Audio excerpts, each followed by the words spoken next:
বাঙালি খাবার মানেই বাঙালি খাবার। বাঙালি খাবারের সাথে অন্য কোনো খাবারের তুলনা হয় না। হ্যালো এভরিওয়ান, কেমন আছেন সবাই? এই যে দেখতেছেন বাঙালি খাবারেই রেডি করতেছি। আমার কাছে মনে হয় পৃথিবীতে বাঙালি খাবারই সবচেয়ে শ্রেষ্ঠ।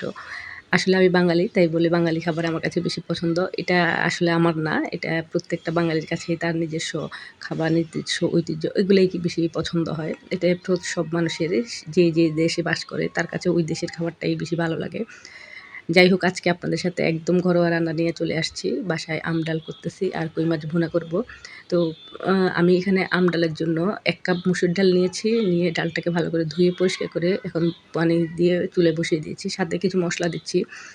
যেমন একটু দিয়েছি হলুদের গুঁড়ো, একটু জিরে গুঁড়ো, একটু পেঁয়াজ কুচি, একটু কাঁচামরিচ কয়েকটা আর একটু লবণ দিয়ে ডালটাকে আমি সেদ্ধ হওয়ার জন্য রেখে দেবো। তবে ডালটা যখন বসাবো তখন কিন্তু কিছুই দিই নাই, ডালটা বলক আসা পর্যন্ত। উপরে যেই ডাল বলক আসলে দেখবেন একটা ফেনার মতো হয় সাদা, সাদা। তো ওগুলো যদি ফেলে দেন তাহলে এই ডালটা খেতে কিন্তু বেশি ভালো লাগে। তো আমি সবসময় এরকম করি। ডালটা আগে চুলায় বসিয়ে দিয়ে যখন বলক আসে উপরে যে সাদা অংশগুলো হয় উঠে ফেনার মতো, ওগুলো আমি ফেলে দিই। ডালটা এখানে সিদ্ধ বসিয়ে দিয়ে এখানে দেখুন কই মাছ। এগুলো একদম দেশি পিওর যে কই মাছ হয় সেগুলো। এখন কিন্তু এই ধরনের কই মাছ পাওয়া খুবই কষ্টকর। এগুলা তেমন একটা পাওয়া যায় না এই কই মাছগুলা। তো আমাদের একজন মাচালা আছে। উনি মাঝে মধ্যে এই ধরনের মাছগুলো আনে, এগুলো দিয়ে যায় আমাদেরকে। তো আমরা বলে রাখি যে দেশীয় কোনো মাছ যদি পান চাষের না হয়ে, তো সেই মাছগুলো একটু দেবেন। তো উনি এই যে ৫ টা মাছ দিয়ে গেছে জানেন, এই ৫ টা মাছের দাম হলো ৳২০০। মানে ভাবা যায় ৫ টা মাছ ৳২০০। তো যাই হোক, তারপরেও মানে শখ বলে কথা, আর দেশীয় মাছ এগুলা পাইলে না ছাড়ে কে বলেন? তো আমি মাছগুলোকে একটু লবণ, হলুদ, মরিচ ওগুলো দিয়ে মেখে রেখে দিচ্ছি। এটাকে ভাজবো। তো একটু মসলা মাখিয়ে রেখে দিলে মাছটা খেতে কিন্তু অনেক মজা হয়। মাছের ভেতরে মসলাটা ঢুকে। আর এদিকে আমার ডালটা সিদ্ধ হয়ে গেছে। এখন ডালটা আমি একটু ঘুটে নিচ্ছি ভালো করে। ডালটা কিন্তু আমি খুব বেশি গাঢ় করব না এবং পাতলাও করব না। আমি মিডিয়াম রেখে তারপরে নামাবো। ডালটা একটু এরকম হলে ভালো হয়। খুব বেশি গাঢ় হয়ে গেলে খেতে কিন্তু ভালো লাগে না আমার কাছে। একটু হালকা পাতলা হলে ভালো লাগে। আর গরমের সময় কিন্তু ডাল সেটা কিন্তু মানে শুধু ডাল দিয়ে আমার কাছে মনে হয় যে ভাত খাওয়া যায়। তো দেখুন, আমার ডালটা যখন ঘুটা হয়ে গেছে তখন আমি এটার মধ্যে ফালি করা আম দিয়ে দিলাম। এখানে আমি একটা আমের অর্ধেকটা দিয়েছি। আমগুলো অনেক বেশি টক, তো এইজন্যই কিন্তু আমি অর্ধেকটা দিয়েছি। যদি টক কম হয় একটা দিলেও হয়ে যায়। আর এটা ফোড়ন দিব এখন ডালটাকে। ফোড়নের জন্য আমি এখানে ৩ টে শুকনো লঙ্কা ওটা তেলে ভেজে নিচ্ছি। আর ডালের একটা বিশেষত্ব হলো, সেটা হলো আপনি সরিষা, আস্ত সরিষা অথবা যদি রসুন এই ২ টা দিয়ে ফোড়ন দেন তাহলে কিন্তু অন্যরকম ফ্লেভার হয়। তো আমার কাছে আমের ডালের মানে ফ্লেভারের জন্য আমি কিন্তু সবসময় দেখা যায় রসুনটা দিয়েই ফোড়নটা দেই। যারা রসুনটা খেতে চান না আপনারা সরিষা দিয়ে ফোড়নটা দিবেন। অনেক বেশি ভালো লাগে খেতে। আমার মরিচটা এবং রসুনটা লাল হয়ে গেছে। এখন আমি ফোড়নটা দিয়ে দিলাম। দেখুন, ফোড়নটা দেওয়ার সাথে, সাথে কিন্তু ডালের কালার যেটা সেটা কিন্তু চেঞ্জ হয়ে যায় অনেকটাই। তো এখন আমি আরেকটু ভালো করে একটু বলক আসার পরে ডালটাকে তারপর আমি এটার মধ্যে ধনেপাতা দেবো। আর ডালের মধ্যে ধনেপাতা না দিলে আমার কাছে মনে হয় সেটা অসম্পূর্ণ থেকে যাবে। ধনেপাতা একটু দিতেই হবে। তো একটু ধনেপাতা দিয়ে দিলাম। এখন কই মাছগুলো ভেজে নেব। আমি অলরেডি কই মাছটা ভাজা শুরু করে দিয়েছি। যেহেতু আগে একটু লবণ, হলুদ, মরিচ মেখে রেখেছি, এখন শুধু ভেজে তুলে নেব। আপনাদের কার কাছে কই মাছ খেতে ভালো লাগে একটু জানাবেন। আমার কাছে কিন্তু অসম্ভব ভালো লাগে দেশি কই মাছ। তবে আমি চাষের কোনো মাছই খাই না। আপনাদের সাথে কখনো আসলে মানে এই যে আমার খাবার-দাবার বা কিছু এগুলো আসলে শেয়ার করা হয় না। আমি কিন্তু মাছটা খুব কম পছন্দ করি। মাংসটাও খুব কম পছন্দ করি। তার মধ্যে আমি সবজিটা বেশি পছন্দ হয়। আর মাছ আমি খাই যেগুলো আসলে দেশীয় কোনো মাছ পাওয়া যায়, তো ওই ধরনের মাছ খাই। আর না হলে কিন্তু দেখা যায় এমনিতে চাষের যে মাছগুলো আমার কাছে এগুলো কেমন জানি মাছের আস্তে একটা গন্ধ লাগে। তার জন্য আমি কিন্তু মাছটা তেমন একটা খাইতে পারি না একদমই। তো বেছে, বেছে হালকা পাতলা যদি হয় তো মাঝে মধ্যে আসলে মাছ খাওয়া হয়। না হলে কিন্তু আমি শুধু সবজিটাই বেশি খাই। তো আমার মাছগুলো ভেজে আমি তুলে নিয়েছি। এখন সেই তেলে কিন্তু আমি বেশ খানিকটা পেঁয়াজ কুচি আর কয়েকটা কাঁচামরিচ দিয়ে দিলাম। আর দিয়ে দিয়েছি এখানে একটু লবণ দিয়ে পেঁয়াজটা একটু ভেজে নিচ্ছি। বর্তমানে কিন্তু আসলে আমরা যে আগে যে ধরনের মাছগুলা খাইতাম বা যে ধরনের খাবারগুলো খাইতাম এখন কিন্তু সেগুলো আমরা পাই না। এখন সবই দেখা যায় হাইব্রিড বা মেডিসিনের সাহায্যে ওগুলা উৎপাদন করা হচ্ছে। কারণ হলো মানুষের তুলনায় কিন্তু খাবার উৎপাদনটা বৃদ্ধি করার জন্যই কিন্তু আসলে এই ধরনের প্রসেসগুলা।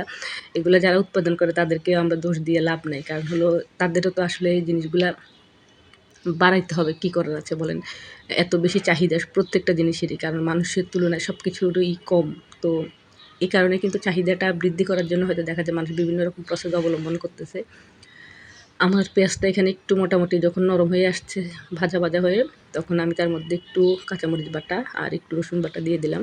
দিয়ে এটাকে আরেকটু ভালো করে ভেজে নেব। আপনারা চাইলে এখানে পেঁয়াজ বাটাও ব্যবহার করতে পারেন, তবে আমার কাছে মাছ ভুনা হলে এরকমভাবে পেঁয়াজ কুচি দিয়ে ভেজে নিলে বেশি ভালো লাগে। যার জন্য আমি পেঁয়াজ বাটা দিলাম না, শুধু একটু রসুন বাটা আর একটু দিয়েছি কাঁচামরিচ বাটা। একটু ঝাল ঝাল হলে এটা খেতে ভালো লাগবে, যার জন্যই কিন্তু দিলাম। আর দিয়ে দিয়েছি এখন একটু হলুদের গুঁড়ো। হলুদের গুঁড়ো দেওয়ার পরে কিন্তু কালারটা অনেকটা চেঞ্জ হয়ে যায়, দেখতে পাচ্ছেন। হলুদের গুঁড়ো দিয়ে আমি ভালো করে নেড়ে চেড়ে নিচ্ছি। এখনও কিন্তু আমি এখানে একটু পানি ব্যবহার করিনি, তেলের মধ্যেই এটা ভেজে নিচ্ছি। এখন দিয়ে দিচ্ছি একটু জিরে গুঁড়ো।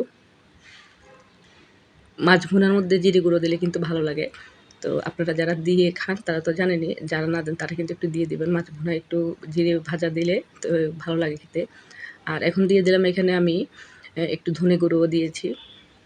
আর আমি মাছের মধ্যে যে দেশীয় মাছ যেগুলোর মধ্যে অনেক সময় কিন্তু আমি আজকে তো রসুন ব্যবহার করেছি, অনেক সময় আমি রসুনও ব্যবহার করি না, আদাও ব্যবহার করি না। এতে মাছের যে নিজস্ব একটা ফ্লেভার থাকে এতে কিন্তু নষ্ট হয়ে যায় রসুন এবং আদার কারণে। তো আমি এইজন্য ব্যবহার করি না। এখন একটু পানি দিয়ে আমি মশলাটাকে কষিয়ে নিলাম। তারপরে ভেজে রাখা কই মাছগুলো দিয়ে দিচ্ছি। এটা সিম্পল একটা রান্না, সিম্পল একটা খাবার। সম্পূর্ণ বাঙালির সাবেকি যে রান্না বলে সেগুলো।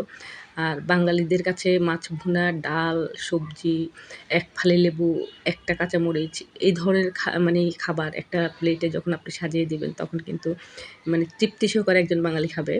আর মাছ বলতেই কিন্তু বাঙালি, আমি মনে করি যে অজ্ঞান বাঙালি মাছ ছাড়া চলতে পারে না, মাছ ছাড়া খেতে পারে না। মানে এমন একটা অবস্থা।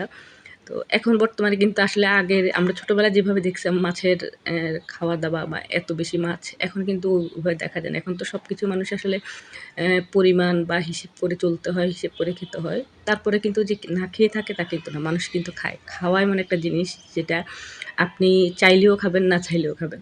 আপনি যদি খরচ খুব কমাতে চান, সীমিতভাবে হিসাব করে চলতে চান তাও কিন্তু হবে না।